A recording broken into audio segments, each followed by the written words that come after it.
As we await that, revelations about the destruction of Hillary Clinton's emails despite legal orders to preserve them. That came before the destruction took place, sparking comparisons now to Watergate. You know, it was a long time ago when I was still a boy that I remember a president who deleted 18.5 minutes of tape and was held accountable for that. And now Hillary Clinton deleted almost 18,000 emails. That doesn't look like politics, folks. That looks like obstruction. And the American people are sick and tired of it. So the judge, Napolitano, has been on the story from the very beginning. Fox News senior judicial analyst. And Judge, great to see you here today. Thank you, Bill.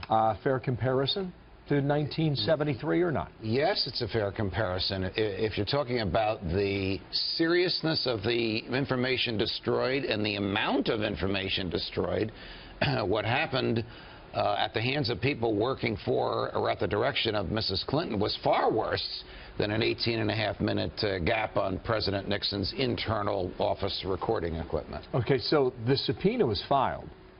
Here's to preserve the records. Right. And then after that happened, the devices were destroyed. Yes. The emails were deleted. Yes. What's the timeline? The timeline is the Committee on Benghazi and the Committee on House Administration serve a letter to preserve to Secretary Clinton.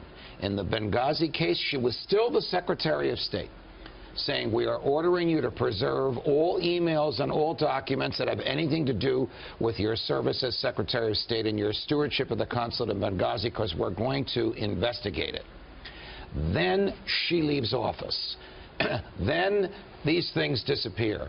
Then a subpoena is served. Then we find that there were no emails in the State Department because she had all of them diverted through her husband's server in Chappaqua, and the rest is history. But what we learned last week on Friday of Labor Day weekend, it's starting to sound like her now, sorry.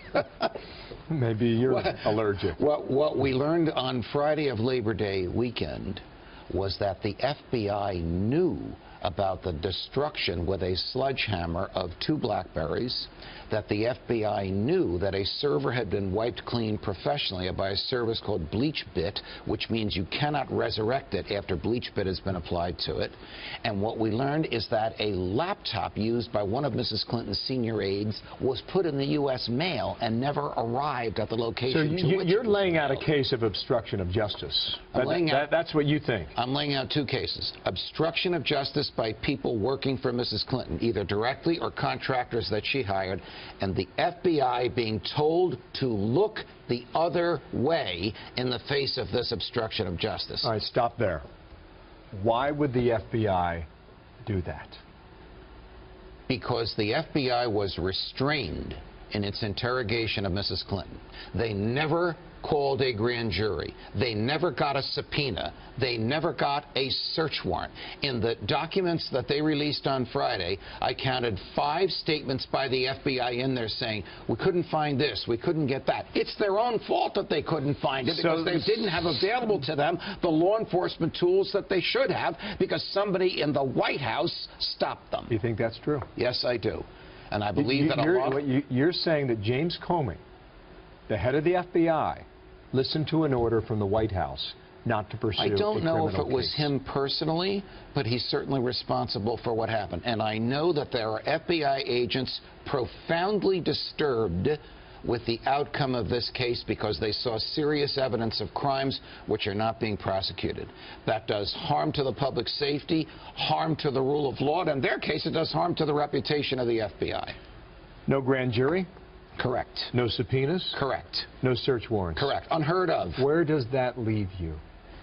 It leads me to the conclusion that at the outset of the investigation, a decision was made by someone somewhere that it would end up exonerating Mrs. Clinton. Because the evidence of guilt, 2 cases, failure to keep state secrets secret, espionage, obstruction of justice, interfering with a government procedure. The evidence of guilt in both cases is overwhelming. We're seeing no indictments and no charges of anybody. Does it end now?